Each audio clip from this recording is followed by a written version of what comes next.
नमस्कार. वुमन्स 24 चॅनलमध्ये आपल्या सर्वांचे स्वागत आहे. संवाद स्वच्छंद सखीचा या सत्रामध्ये आज आपण आलेलो आहोत चंद्रपूरला. आणि चंद्रपूर जिल्ह्यातील वेगवेगळ्या ठिकाणावरून आपल्याला महिला आज भेटायला आलेल्या आहेत. त्यापैकी सावली तालुक्यामधनं आज आपण खास व्यक्तिमत्वाला भेटणार आहोत, ज्यांचं नाव आहे शैला चिंगलेडकर. ताई नमस्कार. आमच्या चॅनलमध्ये आपलं खूप स्वागत आहे. एक छोटासा परिचय आमच्या दर्शकांना तुम्ही द्या. मी सौ शैला चंद्रकांत चिंगलेडकर सावली आणि माझं माहेर आहे ब्रह्मपुरी. माझं एज्युकेशन 12वी पर्यंतच झालेलं आहे, कारण फॅमिली मोठी असल्यामुळे वगैरे म्हणजे शिकवू शकले नाही आणि लग्न लवकर करण्यात आलं. त्याच्यामुळे मला ते, आणि माझं सासर आहे ते चांदी एकदम खेडेगाव आहे आणि तिथे पण मला माझ्या कलागुणांना वाव मिळण्याला काहीच नव्हतं, म्हणजे असं प्रोत्साहन काही म्हणजे मिळू शकलं नाही तिथे. आणि तिथे मी बिझनेसच्या नुसार आम्ही सांगलीला आलो. आमचं होलसेल धान खरेदी पेटी, ते आमचं कर्नाटकला वगैरे मारलं तिकडं किराणा दुकान. आम्ही दोघंही व्यवसाय करतो. तर त्या याच्यामध्ये असताना माझ्यामध्ये जे गुण होते किंवा त्याला मला काही प्रोत्साहन मिळालं नाही. मग सावलीला आल्यानंतर मग असं काही वर्षांनी खरं माझी बहीण पण या याच्यात आहे, कवयित्री म्हणून असं आहे. माझे बाबा पण हुशार होते, त्यामुळे मला थोडंसं असं गुणगुणांची सवय होती आणि ते लेखन सुरू होऊन गेलं माझं तिथे. आणि सावलीसारख्या ठिकाणी आता सध्या तरी मी थोडं समोरच आहे, आता म्हटलं तरी चालेल. आता कविता लिहिता लिहिता प्रत्येकांच्या जीवनावर म्हणा, लेखन सगळं म्हणजे असं प्रत्येक विषयावर मी हे केलेलं आणि त्यातूनच मला संस्कारधाराची म्हणजे थोडीशी कल्पना आली की आपण काहीतरी लिहावं. ते मी 101 भाग म्हणजे 110 झाले तसे, पण 100 भागाची पूर्ती करायची माझ्यात जिद्द निर्माण होऊन गेली होती. त्याच्यामध्ये मला एवढ्या लवकर ते पूर्ण करायचं नव्हतं, पण जेव्हा मी सुरुवात केली तर मला वाटायचं की मी 100 भाग पूर्ण करू की नाही, करणार की नाही, ही माझ्यात थोडीशी भीती. पण ते एक मनामध्ये थोडीशी जिद्द असल्यामुळे 1 वर्षातच मी ते पूर्ण भाग केले. आणि प्रत्येक विषयाला, प्रत्येक याच्यामध्ये स्त्रीच्या जीवनावर वगैरे असं म्हणजे सगळ्या विषयाचा उलगडा करून ते लिहिण्यात आलं होतं. आणि ते सरांनी प्रसिद्धही केलं होतं सगळ्या याच्यामध्ये. तर त्यातूनच मी आता हे करते आणि व्यवसाय सांभाळते पूर्ण. म्हणजे मी कंटिन्यू 11 ते रात्री 8, 9, 10 पर्यंत असते. बिझनेस आम्ही दोघे बिझनेस करून आल्यानंतर पण आम्हाला दुकानचं सगळं म्हणजे हिशोब ते बघावं लागतं. त्यानंतर मी 11ला लिहिते. मला एवढा छंद चढलाय की मी काहीतरी लिखाण केल्याशिवाय झोपत नाही. हे एवढं मला हे झालं नाही.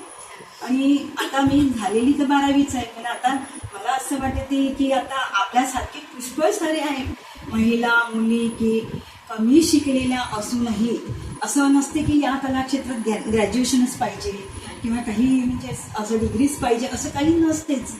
त्यामुळे मला वाटत हिंमत खूप वाढली माझी त्याच्यामुळे असं. आणि प्रत्येक ग्रुपला सगळ्यांनी ऍड केलेलं राहते, मग आपलं कसं ते शेड्यूल चालूच असते लिखाणाचं. आणि आता प्रोत्साहन मिळतच असते त्याच्यामुळे असं आहे ते. बघा कसं आहे, आपल्याला जर छंद असेल ना एखादी आणि तो जोपासायचा असेल तर त्याला कारण द्यायची गरज नाही आहे. तर तो खूप छान पद्धतीने आपण जोपासू शकतो. फक्त त्याला आपली आवड असणं फार गरजेचं आहे. आणि ताईंनी ते सिद्ध करून दाखवलं. त्यांनी 110 पुस्तकं लिहिलेली आहेत आणि 22 पुरस्कार घेतले. 22 पुरस्कार घेतले. क्या बात आहे. म्हणजे ताईंचं शिक्षण फक्त 12वी पर्यंत, त्यांना शिकायचं होतं पुढे, पण घरच्या म्हणजे फॅमिली बॅकग्राऊंडमुळे ते शिकू शकले नाही. आणि त्यांचा छंद त्यांनी कंटिन्यू केला. रात्री 11 नंतर त्या लिहितात, म्हणजे दिवसभर त्यांचं काम सुरू असतं आणि त्यावेळेला आपल्यासारख्या सर्वसामान्य महिला ज्या आहेत त्या आपण थकतो आणि झोपून जातो किंवा मग मोबाईल बघतो, दुसरं काहीच नाही असतं आपल्या आयुष्यामध्ये. पण खरं तर त्यांचा आदर्श घ्यावा प्रत्येक महिलेने की त्यांनी ज्या पद्धतीने स्वतःचा छंद जोपासलेला आहे, असं प्रत्येक महिलेने आपापले छंद जोपासायला हवे. मोबाईलला थोडा वेळ बाजूला ठेवून आपण जर का आपल्या छंदावर फोकस केला तर नक्कीच त्याच्यातनं काहीतरी नवीन घडेल आणि परत शैलजा ताईसारख्या महिला घडून येतील.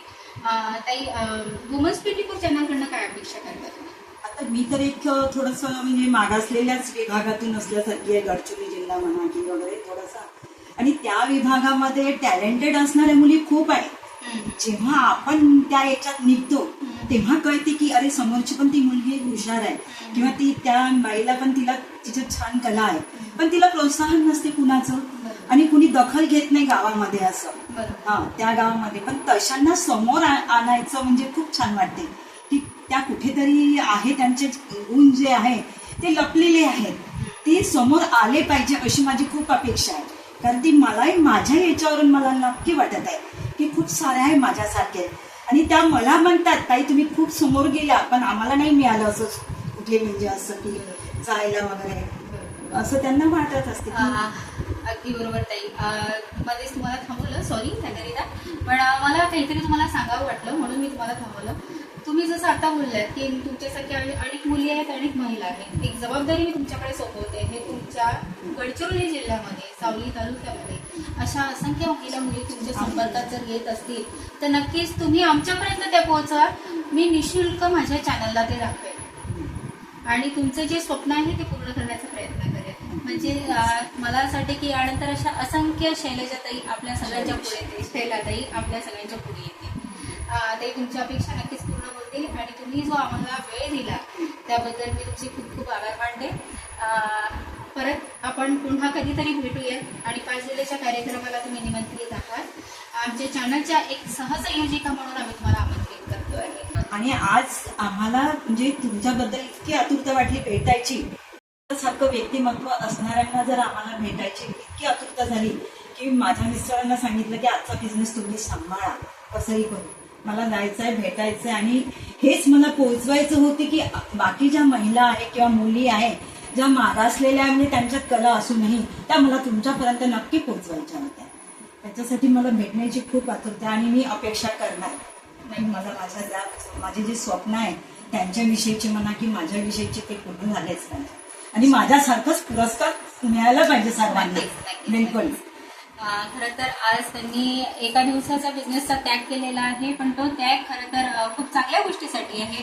मी असं म्हणणार नाही की मी खूप मोठी आहे म्हणून त्या मला भेटल्या, पण काही तुम्ही जे काम आता पुढे करणार आहात तुमच्या क्षेत्रातल्या महिलांना आणि मुलींना पुढे आणणार आहे, त्यासाठी आजचा त्याग हा नक्कीच पुढे कुठेतरी सुवर्णाक्षरात लिहिला जाईल.